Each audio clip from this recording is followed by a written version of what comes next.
अस्सलाम वालेकुम dear students, क्या हाल है आपके। उम्मीद आप बिल्कुल ठीक ठाक होंगे। तो जी स्टूडेंट, आज जो मैं आपके साथ टॉपिक डिस्कस करने वाला हूँ, टेस्टिंग ऑफ मीन के प्रैक्टिस क्वेश्चन हम करेंगे। लेकिन इस वीडियो को देखने से पहले आपने क्या करना है, इस वीडियो को देखने से पहले मैंने एक वीडियो पहले अपलोड की हुई है टेस्टिंग ऑफ मीन का प्रोसीजर। आपने क्या करना है, उस प्रोसीजर को अच्छी तरह देख लें। प्रोसीजर देखने के बाद ये जो अभी क्वेश्चन है जो मैं अभी आपको करवाऊँगा, फिर आपने इसको अटैम्प्ट करना है। तो अगर आप प्रोसीजर के साथ ये क्वेश्चन अच्छी तरह देख लेंगे तो इंशाल्लाह 100% आप टेस्टिंग ऑफ मीन का हर क्वेश्चन अटैम्प्ट कर सकते हैं, ये गारंटी है आपको। तो अब जी आए स्टार्ट करते हैं इस टॉपिक को। तो जी स्टूडेंट, सबसे पहले टेस्टिंग ऑफ मीन का प्रोसीजर तो मैंने आपको बताया हुआ है। अब क्वेश्चन अगर इसका न्यूमेरिकल देखें कि अगर मैं क्वेश्चन आपको देता हूँ, अ random sample of 20 observation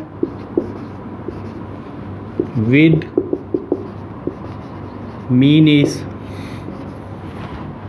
15 and population standard deviation is 15। आपको कह रहा है test that population mean is 10 at alpha equal to 0.05। इस तरह ये क्वेश्चन है। आपको वो सिंपल वो ये इसने पहले इन्फॉर्मेशन दे दी है। A random sample of 20 observation with mean is 15 and population standard deviation is 15। Test that population mean is 10 at alpha equal to 0.05। तो स्टूडेंट, ये मैं हर लेक्चर में ही आपको ये बात बताता हूँ। आपको ये चीज़ इसमें पता होनी चाहिए कि मीन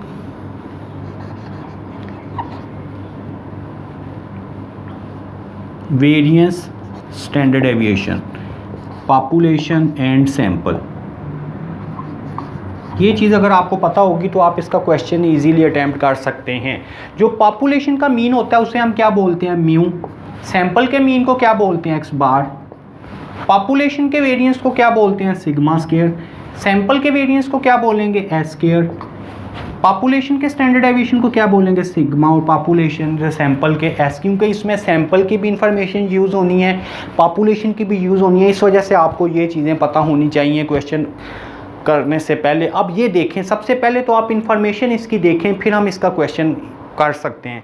अब ये देखें क्या कह रहा है, रैंडम सैंपल ऑफ 20 ऑब्जर्वेशन। कितने का सैंपल लिया हमने, 20 का। तो इसका मतलब है एन आपके पास 20 है। With mean is 15। किसका मीन, आपको कह रहा है कि हमने 20 का सैंपल लिया है, उसका मीन कितना है, 15। किसका, जो आपने सैंपल लिया है। तो इसका मतलब है सैंपल का मीन दिया हुआ है। तो सैंपल का मीन को हम क्या बोलते हैं, एक्स बार। तो इसका मतलब है एक्स बार आपके पास है 15 के इक्वल। एन 20 है एंड एक्स बार 15 के इक्वल है। क्लियर होगी बात। एंड पॉपुलेशन स्टैंडर्ड डेविएशन उसने मेंशन कर दिया, जो स्टैंडर्ड डेविएशन है वो पॉपुलेशन की है। तो पॉपुलेशन के स्टैंडर्ड डेविएशन को हम क्या बोलेंगे, सिग्मा। सिग्मा की वैल्यू किसके इक्वल है, and population standard deviation is 15। ये भी इसने 15 ही हमें दी हुई है। Test that population mean is 10। कौन सा मीन, पॉपुलेशन का मीन। आपको कह रहा है ये टेस्ट करो कि जो पॉपुलेशन का मीन है वो किसके इक्वल है, 10 के। म्यू 10 के इक्वल है। Alpha equal to 0.05, alpha 0.05। तो सबसे पहले तो आपने जो इन्फॉर्मेशन है वो देख लेनी है, क्या है आपके पास, एन एक्स बार सिग्मा म्यू। अब आपने इस क्वेश्चन को अगर हमने अटैम्प्ट करना है तो स्टूडेंट्स, ये सारी इन्फॉर्मेशन मेरे पास आ गई हैं। अब ये देखें कि मैंने आपको ये बात बताई थी कि जब टेस्टिंग में सबसे पहला काम क्या होगा, हाइपोथेसिस बनेगी। हाँ जी, फर्स्ट स्टेप है हाइपोथेसिस। तो हाइपोथेसिस हमने क्या करनी है, पॉपुलेशन को देख के हमने पॉपुलेशन को टेस्ट करना होता है। तो आपको क्या कह रहा है, क्या टेस्ट करो, आपको कह रहा है ये टेस्ट करो कि म्यू की वैल्यू 10 के इक्वल है। म्यू किसके इक्वल है, 10 के इक्वल है। तो मैंने आपको एक बात ये बताई थी इसके प्रोसीजर में स्टार्ट में, आपको कह रहा है म्यू की इक्वल 10 है। म्यू किसके इक्वल है, 10। तो उसका मतलब है ये एच नॉट है। मैंने आपको बताया था कि अगर तो इक्वल होगा तो वो एच नॉट होगा, अगर इक्वल नहीं होगा तो वो एच वन होगा। अगर H not mu equal to 10 है तो एच वन किसके इक्वल आएगा, mu not equal to 10। Clear होगी ना बात, ये बात मैंने आपको बताई हुई है कि जिसमें इक्वल आएगा वो एच नॉट होगा। अगर आपको क्या, अगर फॉर एग्जांपल आपको ये कहता है कि ये टेस्ट करो म्यू ग्रेटर देन 10 है, तो ये इक्वल नहीं है, इक्वल नहीं है, तो इसका क्या मतलब होना था, ये H1 होना था, और H नॉट आपने खुद बना लेना था, ग्रेटर है तो लेस देन इक्वल टू 10। अगर इक्वल होगा तो H नॉट, अगर इक्वल नहीं है तो H1। तो ये तो बात क्लियर हो गई। फर्स्ट स्टेप था हाइपोथेसिस बनाना, तो हाइपोथेसिस तो हमारी बन चुकी है। अब नंबर 2 सेकंड स्टेप क्या होता है टेस्टिंग में, लेवल ऑफ सिग्निफिकेंट, अल्फ़ा की वैल्यू आपके पास गिवन है, किसके इक्वल है, अल्फ़ा की वैल्यू 0.05 के इक्वल है। थर्ड स्टेप क्या है, टेस्ट स्टैटिस्टिक। तो जी स्टूडेंट टेस्ट स्टैटिस्टिक्स, इसमें ये देखो कि सिग्मा क्या है, सिग्मा नोन है, तो मैंने आपको ये इसके प्रोसीजर में बताया हुआ है। अगर तो सिग्मा नोन हो, सिग्मा नोन का क्या मतलब है, पॉपुलेशन की स्टैंडर्ड डेविएशन गिवन है, अगर तो सिग्मा नोन है, एन बेशक 30 से ग्रेटर है या 30 से लेस है, तो जो हमने फार्मूला डिस्कस किया था सिग्मा नोन के लिए, ये formula x bar minus mu sigma over under root n, ये फार्मूला हमने क्यों यूज़ किया है, क्योंकि सिग्मा नोन है, एन बेशक 30 से ज़्यादा हो या कम हो, जब पॉपुलेशन की स्टैंडर्ड डेविएशन गिवन होगी तो हम यही फार्मूला यूज़ करेंगे। ठीक है, इसी वजह से मैं आपको कह रहा हूँ कि इसका प्रोसीजर अच्छी तरह देख लें तो क्वेश्चन बिल्कुल ईजी है आपके लिए, कोई प्रॉब्लम नहीं है। नंबर 4 कैलकुलेशन, 4 पे हम करेंगे कैलकुलेशन। इस फार्मूले की हमने कैलकुलेशन करनी है स्टेप नंबर 4 पे। तो z का फार्मूला क्या है, x bar minus mu sigma over under root n, ये फार्मूला हमने यूज़ किया है। एक्स बार की वैल्यू कितनी है 15, म्यू कितना है 10, सिग्मा कितना है 15, एन किसके इक्वल है 20। तो जी स्टूडेंट अब हम क्या करेंगे, इसे सिंप्लीफाई कर देंगे with the help of calculator. 15 minus 10 आपके पास आ जाएगा 5 and 15 divided by under root 20 3.35। तो 5 डिवाइडेड बाय आंसर 1.49, ये मेरे पास z का आंसर आ गया 1.49, z कैलकुलेटेड का आंसर आ चुका है। तो अब जी डियर स्टूडेंट अगला काम क्या होगा 5 पर, क्रिटिकल रीजन। तो क्रिटिकल रीजन मैंने आपको क्या कहा था, किसको देखकर बनानी है, हाइपोथेसिस को देखकर बनानी है। हाइपोथेसिस आपको 3 टाइप की बताई थी, या तो 2 टेल होगा, या 1 टेल अपर टेल होगा, या 1 टेल लोअर टेल होगा। तो टेल मैंने आपको कैसे बताया था, कैसे पता लगना है, H1 को देखकर। टेल किसको पता लगना है, H1 को देखकर। अगर तो H1 नॉट इक्वल है तो 2 टेल, अगर H1 ग्रेटर है तो 1 टेल अपर टेल, अगर H1 लेस है तो 1 टेल लोअर टेल। तो इस क्वेश्चन में अगर ये देखो तो क्या है, हमारे पास H1 नॉट इक्वल है, तो इसका क्या मतलब है 2 टेल है। तो 2 टेल के लिए हम क्या करते थे, अल्फ़ा की वैल्यू हमारे पास दी हुई है, हम क्या करेंगे इस वैल्यू को 2 पे डिवाइड करेंगे। 2 पे क्यों डिवाइड किया, क्योंकि 2 टेल है, अगर 1 टेल होता तो मैं 2 पे डिवाइड नहीं करता। अब क्या करना था, ये 0.025 है, इसे टेबल में देख लो, ये वाला टेबल मैंने आपको बताया था टी डिस्ट्रीब्यूशन वाला ही टेबल देखा करें। 0.025 है, ये 0.025 है। जब भी z की वैल्यू देखनी है तो उसे इन्फिनिट में देख लेना, सबसे एंड पे। अगर तो t है तो ठीक है, अगर तो z की वैल्यू है तो 0.025 है, सबसे एंड वाली लाइन में देखो, इन्फिनिट में देखें तो वो z की वैल्यू आ जाती है, तो विच इज़ 1.96।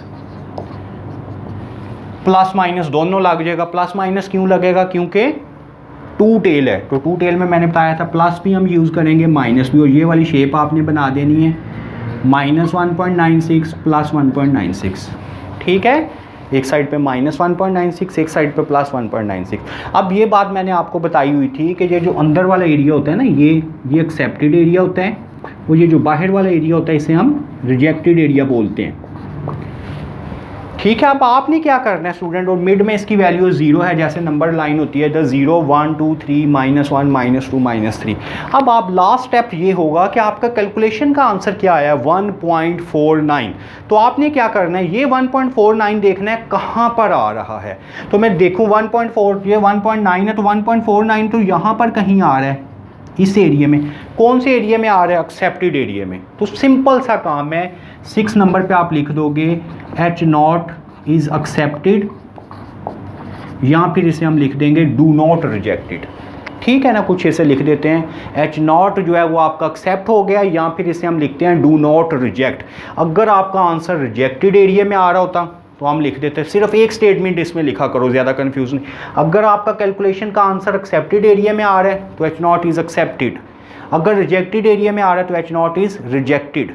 ठीक है, तो एक्सेप्टेड को हम डू नॉट रिजेक्ट भी बोल सकते हैं। ठीक होगी स्टूडेंट, बात क्लियर है आपकी, यहाँ तक बात क्लियर है।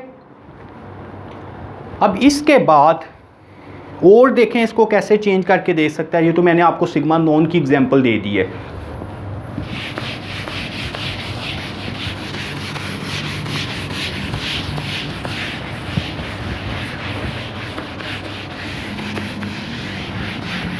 किस किस तरह चेंज करके क्वेश्चन देता है मैं सारा आपको बता देता हूँ। अब क्वेश्चन आपको ये भी दे सकते हैं, हाँ, random sample of 25 observation with mean is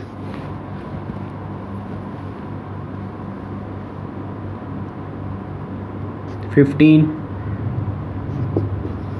and population and with mean is 15 and standard deviation is 10। ठीक है, आपको कह रहा है test that population mean is less then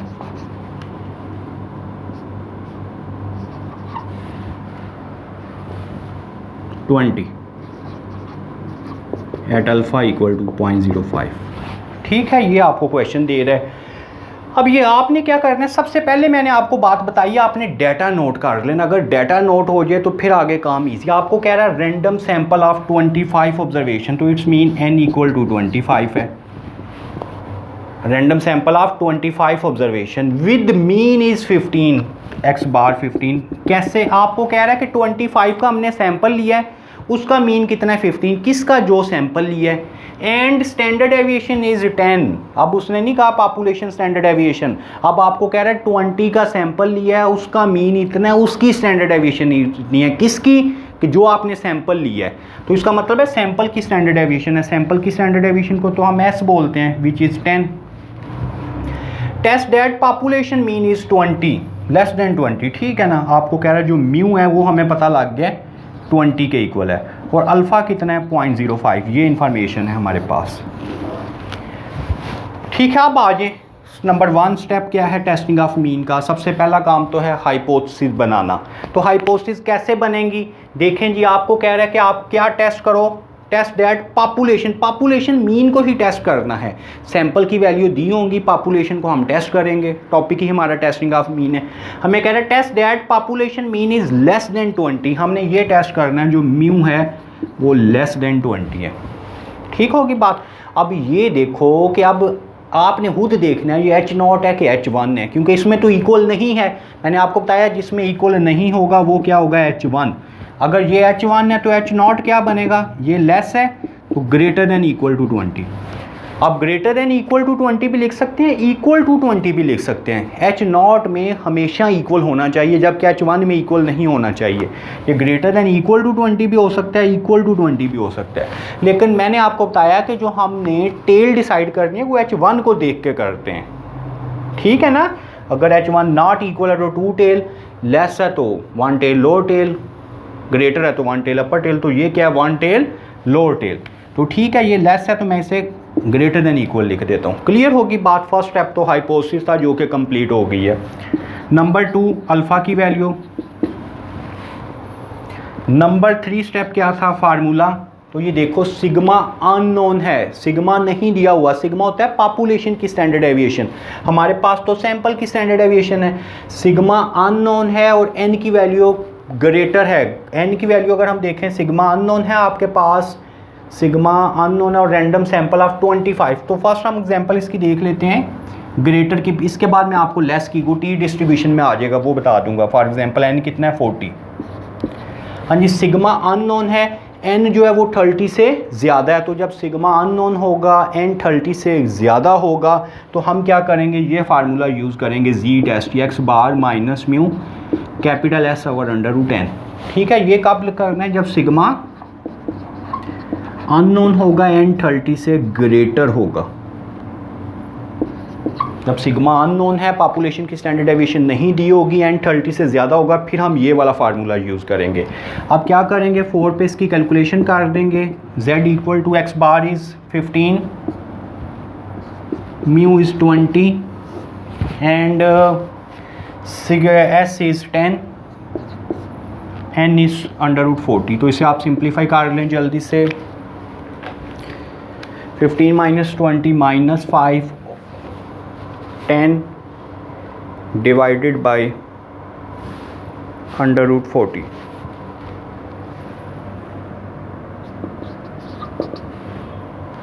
five divided by 1.58 minus 3.164। तो अब स्टूडेंट 5 स्टेप क्या होगा, क्रिटिकल रीजन अल्फ़ा की वैल्यू हमारे पास दी हुई है, तो ये 1 टेल है 2 टेल, तो ये तो 1 टेल है। कौन सा टेल है, 1 टेल लोअर टेल है, तो 1 टेल लोअर टेल है, अल्फ़ा की वैल्यू दी होगी, इसे ही मैं टेबल में देख लूँगा, 2 पे नहीं डिवाइड करूँगा।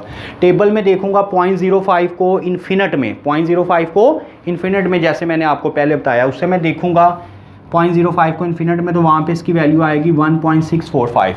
अब ये देखो, ये 1 टेल अपर टेल है कि लोअर, अगर अपर होगा तो साथ प्लस लग जाएगा, लोअर है तो साथ माइनस लग जाएगा।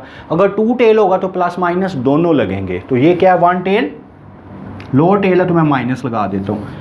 माइनस लगा के इसकी शेप इस तरह बन जाएगी, माइनस 1.645, सिर्फ माइनस वाली साइड पर आएगा। ठीक होगी स्टूडेंट बात।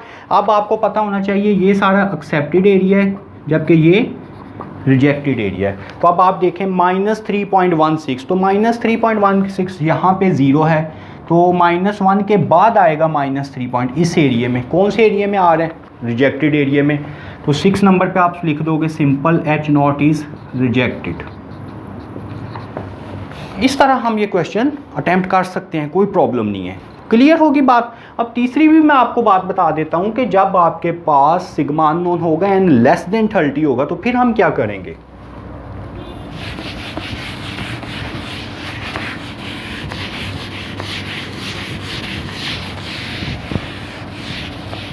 फॉर एग्जांपल इसी एग्जांपल से मैं आपको ये बता देता हूँ।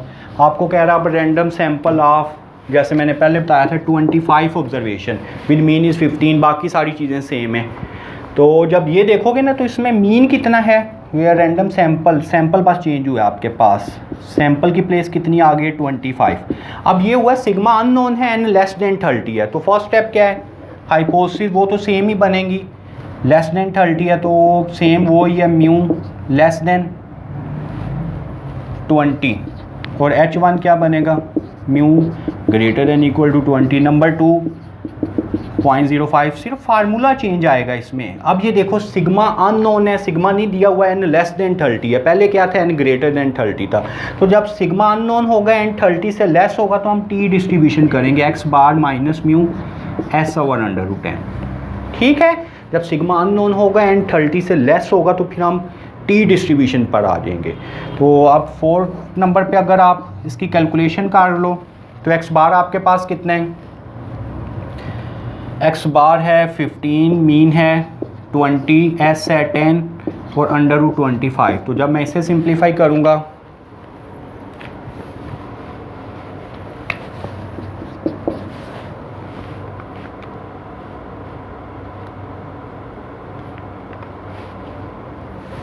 (2.23) 5 divided by 2.23 which is -2.42।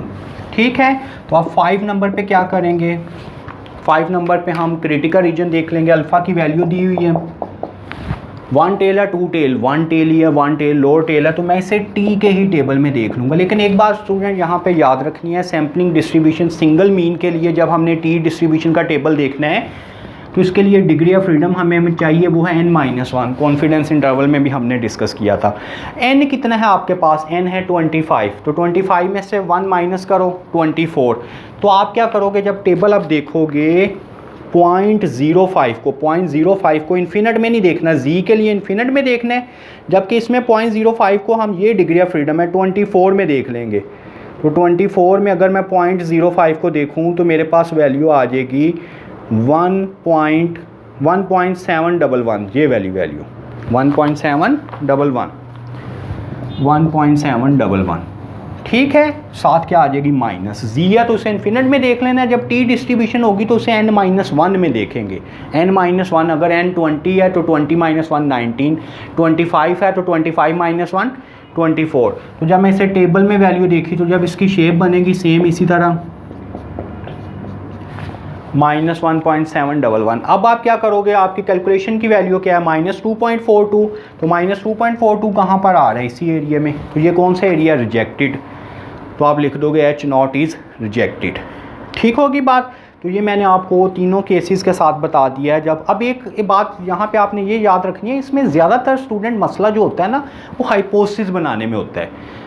Hypothesis अगर ठीक बन जाए बाकी काम तो आगे इजी है। तो मैं एक ट्रिक आपको बता देता हूँ हाइपोथेसिस के लिए। अगर फॉर एग्जांपल आपको 2 टेल का तो इजीली पता लग जाएगा 2 टेल है, अगर 1 टेल अपर टेल 1 टेल लोअर टेल का आपको नहीं पता लग रहा, तो फिर आप क्या किया करें, सबसे पहले हाइपोथेसिस को रहने दें। अगर कोई मसला आ रहा है, वैसे तो हमें आइडिया हो जाएगा, अगर कोई प्रॉब्लम आपको नहीं समझ आ रही, 1 टेल अपर टेल है या 1 टेल लोअर टेल है, तो सबसे पहले आप कैलकुलेशन कर लो इसकी, हाइपोथेसिस को वैसे छोड़ दो, इसकी कैलकुलेशन करो।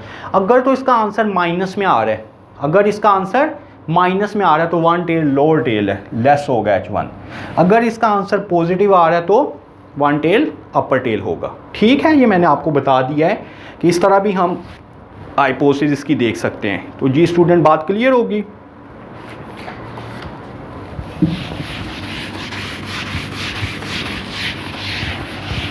मेन काम इसका हाइपोथेसिस बन जाए तो आगे काम इजी है। अभी क्वेश्चन मैं देता हूँ, इसकी हाइपोथेसिस ही हम बनाते हैं। बता तो मैंने आपको तीनों मेथड दिया। अब अगर क्वेश्चन वो ये कह रहा है, फॉर एग्जांपल क्वेश्चन है a light bulb company claim that the average life of their bulb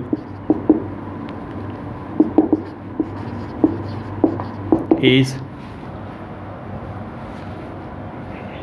200 hour. To test this claim,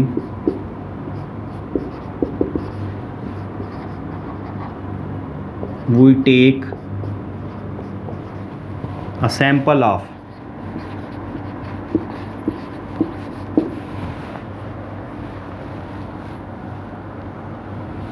20 light bulb, LB light bulb, 20 light bulb, and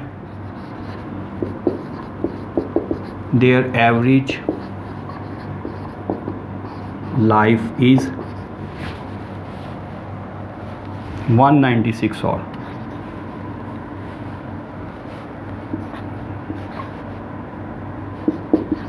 Test that alpha equal to 0.05, ठीक है। ये अब question उसने एक था, इसकी hypothesis के लिए ये मैंने आपको एग्जांपल दे दिया। आपको कह रहा है light bulb company claim that the average life of their bulb is 200 hour. तो एक बात स्टूडेंट आपने यहाँ पे ये याद रखनी है, जो इन्फॉर्मेशन n के बाद गिवन होती है वो सैंपल की होती हैं। अगर n से पहले कोई इन्फॉर्मेशन दे दिया तो वो पॉपुलेशन की है। आपको कह रहा है कि एक लाइट बल्ब कंपनी है, उसने क्लेम किया है उसकी एवरेज लाइफ कितनी है 200 आवर, तो n की तो कोई बात नहीं हुई अभी तक, उसका मतलब है ये म्यू की वैल्यू है 200। To test this claim we take a sample of 20, sample हमने ले लिया 20 का, n 20 है, and their average life is 196। तो ये अब n के बाद है, तो मैंने n के बाद जो इन्फॉर्मेशन होगी वो सैंपल की होगी, तो x बार है 196। टेस्ट क्या करना है, अल्फ़ा है 0.05, test the average life is 196 and standard deviation भी आपको उसने बता दिया, and standard deviation is for example वो कह रहा है 20, उसका मतलब है s भी हमें दे दिया 20, ठीक है ना। तो ये है स्टैंडर्ड डेविएशन भी उसने आपको बता दिया है, सब कुछ बता दिया है, n 20 के इक्वल है, म्यू 200 है, एक्स बार 196 है, स्टैंडर्ड डेविएशन 20 है। एन के बाद जो इन्फॉर्मेशन होगी वो सैंपल की होगी, अगर एन से पहले कोई इन्फॉर्मेशन उसने आपको दे दिया तो वो पॉपुलेशन की होगी। आपको कह रहा है light bulb company claim that the average life of their bulb is 200 और म्यू 200 है। To test this claim we take a sample of 20, n 20 हो गया, and their average life is, अब वो एवरेज लाइफ एक्स बार होगा क्योंकि N के बाद दिया हुआ है, एंड स्टैंडर्ड डेविएशन इज़ 20, ये भी एन के बाद है। तो स्टैंडर्ड डेविएशन किसकी है? सैंपल की है, पॉपुलेशन की नहीं है। क्लियर होगी बात। और अल्फ़ा 0.05 पे हमने इसे टेस्ट करना है। तो अब इसकी देखो कि हाइपोथेसिस क्या बनेगी।